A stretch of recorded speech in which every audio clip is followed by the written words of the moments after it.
sapat na. Siya, usapan gulong lang ang bibilin. Aalis na sana ako sa Aribo. Bumalik ulit sa Aribo.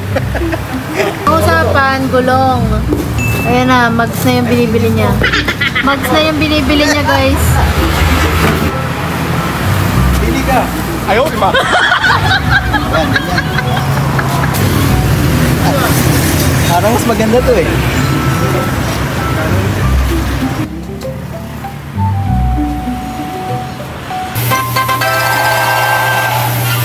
Congrats sa bago mong mags at gulong. Congrats.